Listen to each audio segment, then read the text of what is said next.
Le Liban est un pays du Proche-Orient de 6 millions d'habitants, bordé à l'ouest par la mer Méditerranée. Il est surnommé le Paris du Moyen-Orient et est une destination touristique célèbre de la région.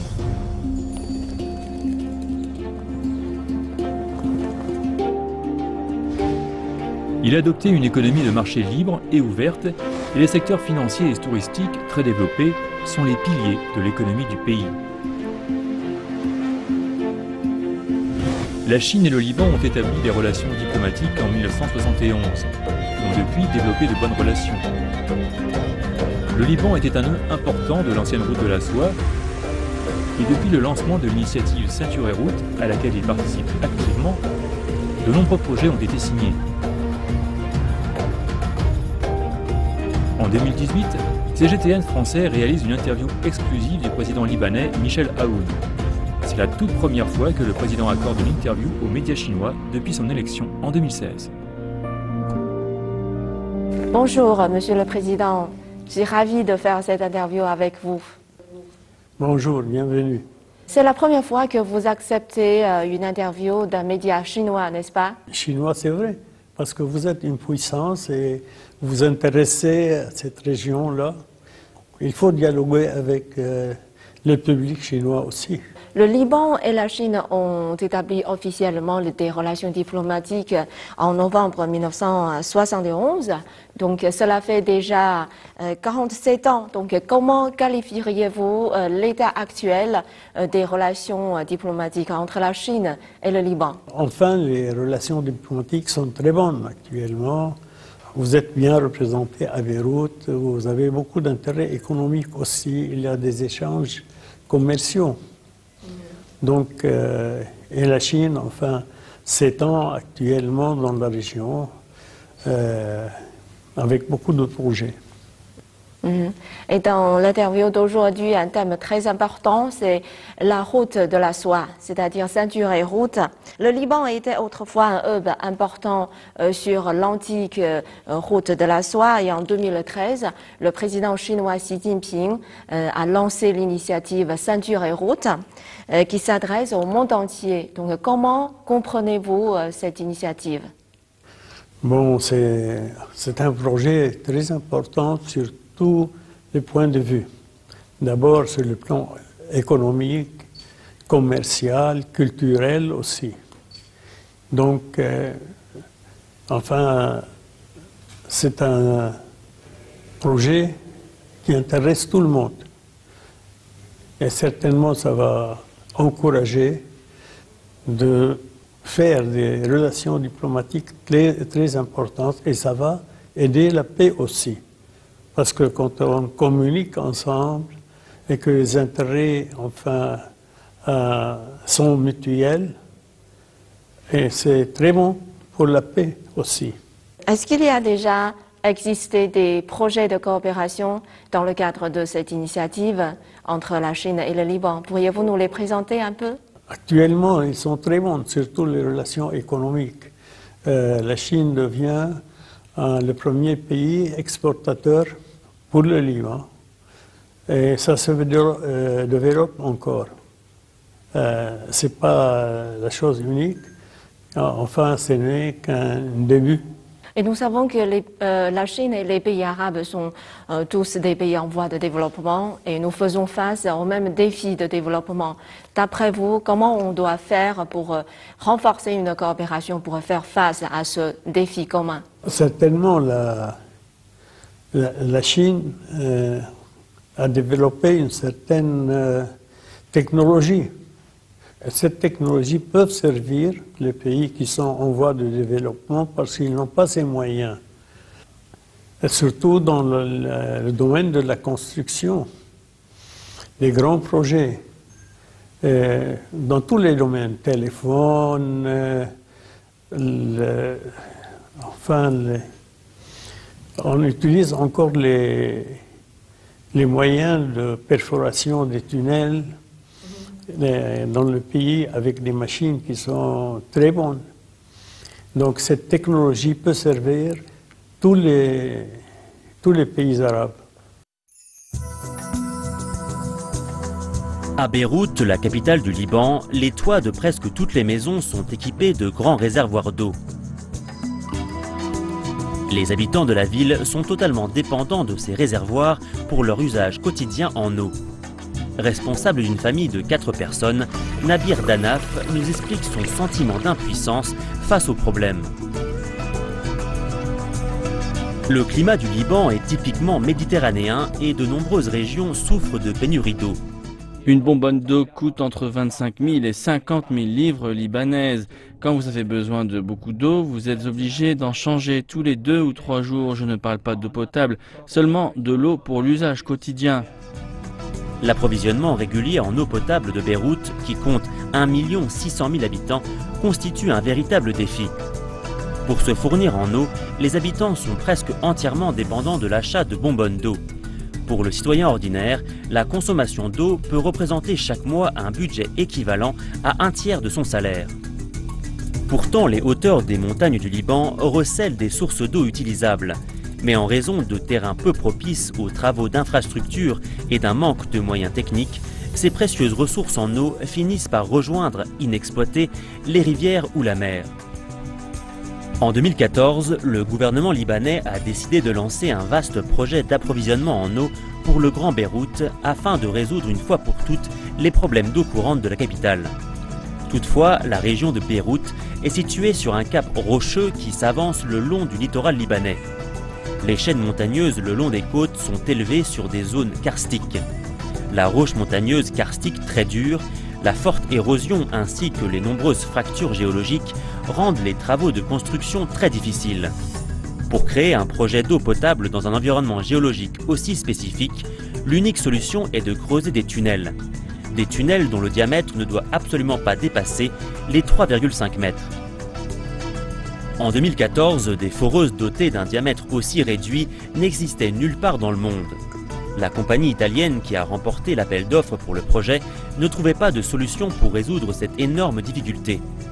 Jusqu'en 2015 et l'intervention de la China Railway High-Tech Industry Corporation Limited, l'arrivée des technologies de pointe de la compagnie sur le chantier de Beyrouth a immédiatement redonné l'espoir aux habitants de Beyrouth.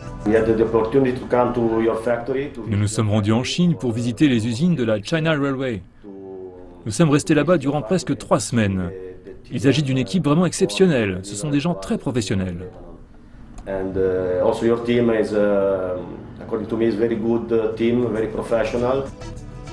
En 2016, 2 foreuses made in China, les plus petites au monde avec un diamètre de 3,5 mètres, ont commencé à opérer au Liban. Admiratif de ces foreuses capables de creuser la roche la plus dure, le gouvernement libanais les a même dotées chacune d'un surnom. L'une a été baptisée Lia, l'autre Yasmina.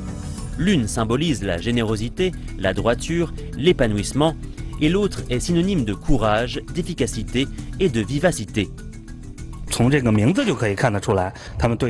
L'attribution de ces noms montre bien que nos machines suscitent beaucoup d'espoir au Liban. Cette machine-là a réussi à creuser plus de 1200 mètres de tunnel en 1 mois. C'est son record actuel. Quant à l'autre, il peut creuser jusqu'à plus de 1300 mètres en un seul mois.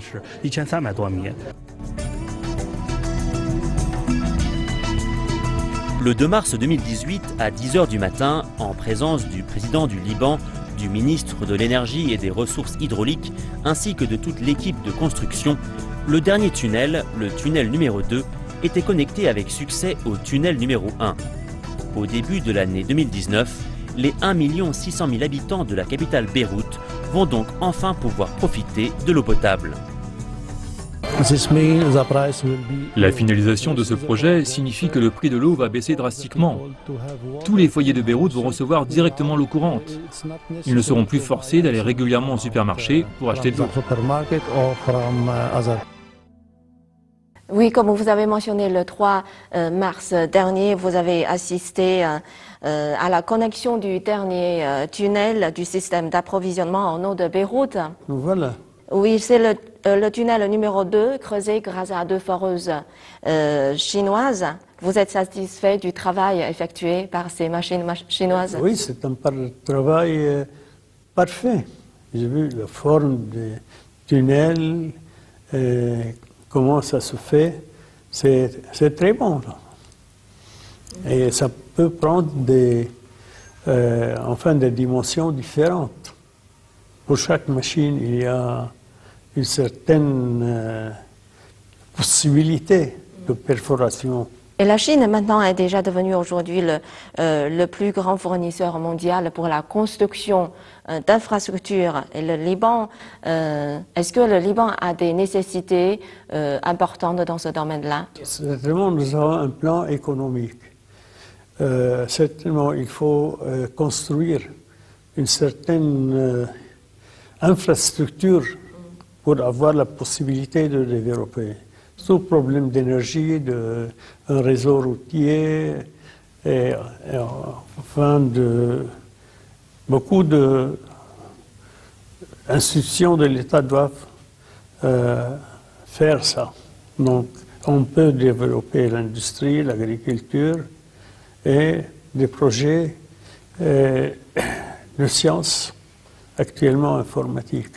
Depuis 2013, la Chine a été 5 fois successivement le premier partenaire commercial du Liban. Cette coopération économique et commerciale est déjà devenue un élément fondamental pour la relation sino-libanaise. Donc, comment faire, d'après vous, pour que cette coopération continue de se renforcer dans l'avenir? Bon, c'est suivant les besoins du pays et suivant la possibilité de la Chine, qui sont immenses, de fournir et de satisfaire ses besoins dans les projets de construction du pays, dans le domaine télécommunications qui sont faits déjà, dans l'ameublement, dans des instruments très nécessaires. Donc, ce n'est pas limité dans le temps, ça peut durer, parce que le monde évolue. Et maintenant, le Liban est aussi un centre financier important au sein du Moyen-Orient, alors que la Chine est en train de devenir un partenaire commercial de plus en plus important pour les pays arabes et pour les pays du Moyen-Orient. Vous pensez que le Liban a le potentiel pour devenir le centre financier des échanges commerciaux et économiques entre la Chine et les pays du Moyen-Orient? C'est un rôle historique pour le Liban. Depuis les Phéniciens, vous savez,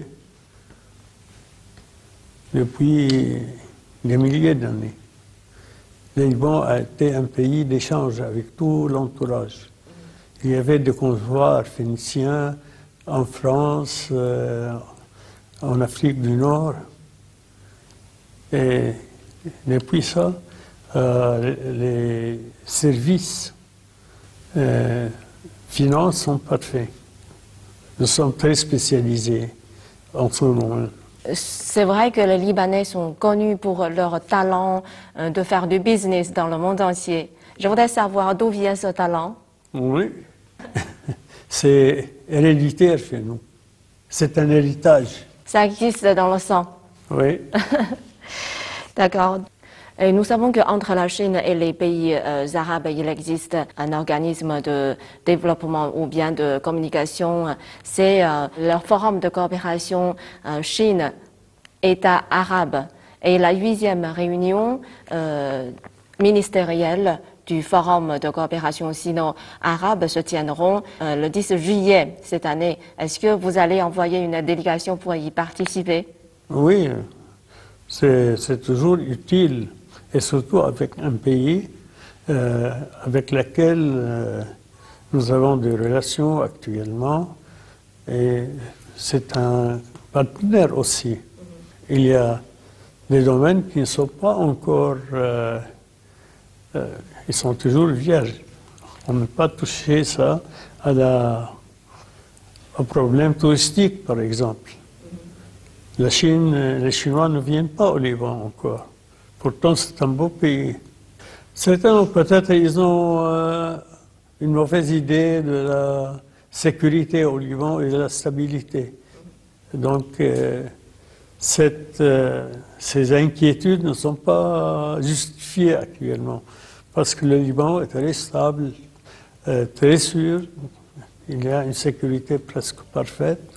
Et nous attendons beaucoup de touristes Parce que si vraiment on veut continuer les échanges, ça doit, les livres culturels, on doit faire des échanges culturels aussi. Et ça ne vient pas si les deux peuples ne se visitent pas. Mais comme vous avez dit, le Liban, comme la Chine, a une longue histoire et une riche culture. C'est vraiment une destination très célèbre, touristique.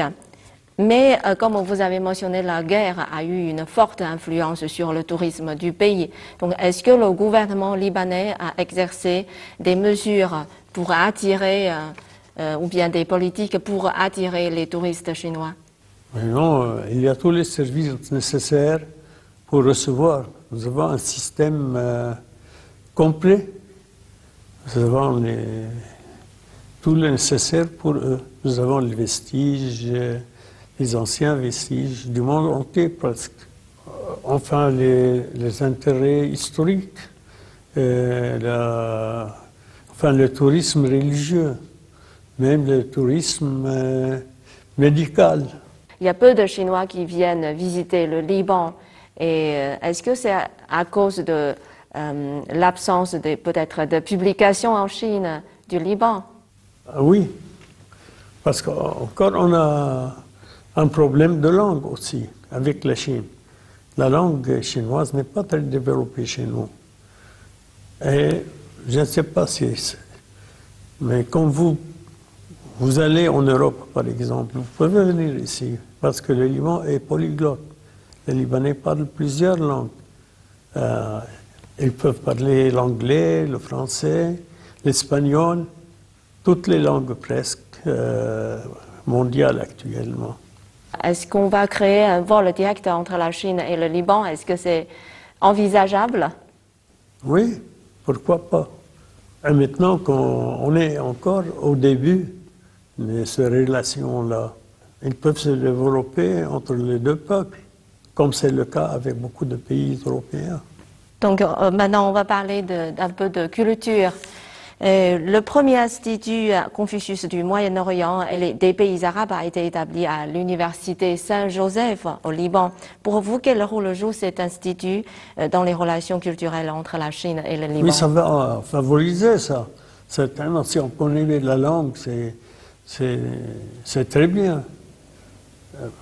Ça encourage les gens de visiter le pays et de parler leur langue, que de parler une langue étrangère.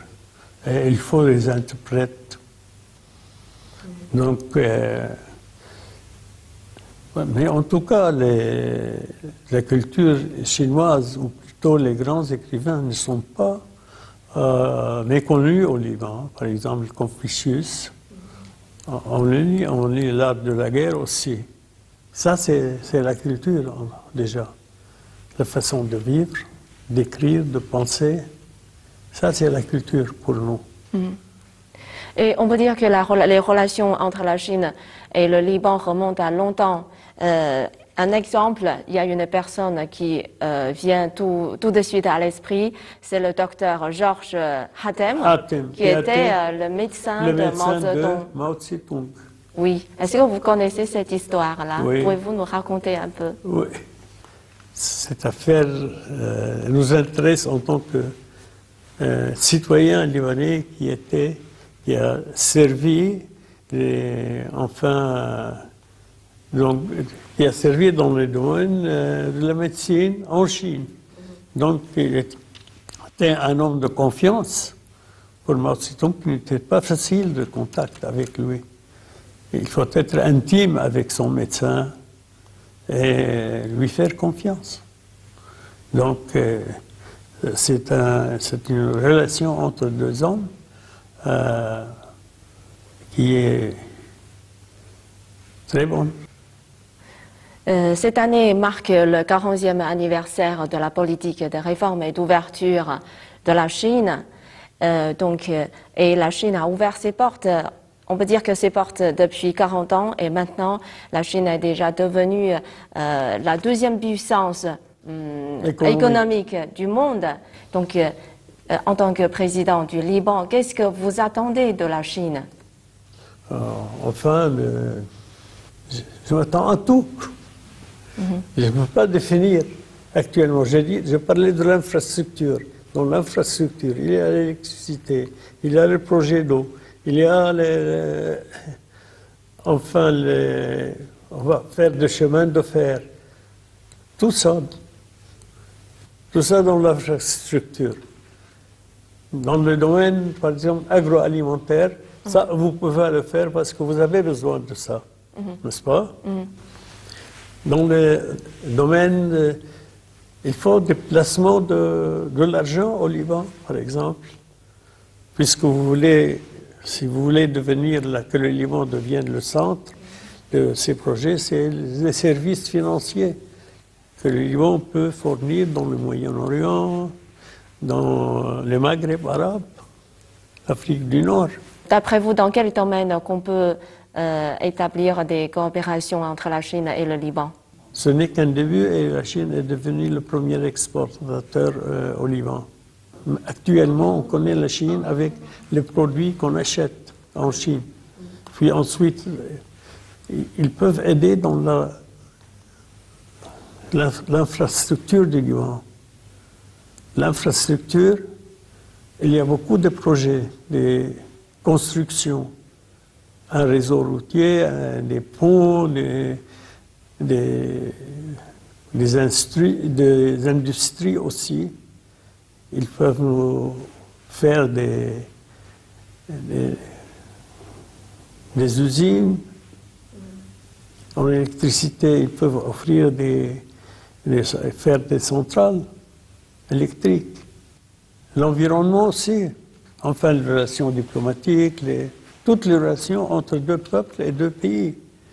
Et je crains une chose, que cet développement-là, très large, il peut créer aussi des inimités avec d'autres pays qui sont concurrents de la Chine.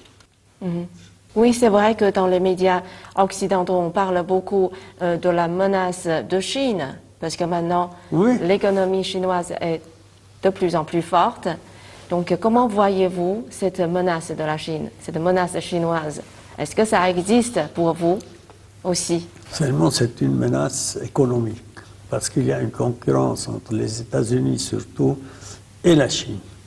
Enfin, cette concurrence peut créer, vous savez, des problèmes, parce que toutes les guerres, enfin, se déclarent à cause des choses économiques, pas pour autre chose. Donc, cette concurrence peut créer des problèmes politiques qu'il faut toujours résoudre avant la dernière phase que personne ne désire. Mais selon vous, comment on peut résoudre ce problème? Par le dialogue. Par le dialogue. Chacun respecte les intérêts de l'autre ou l'autre. D'accord, ok. Merci beaucoup, Monsieur le Président, d'avoir accepté notre invitation.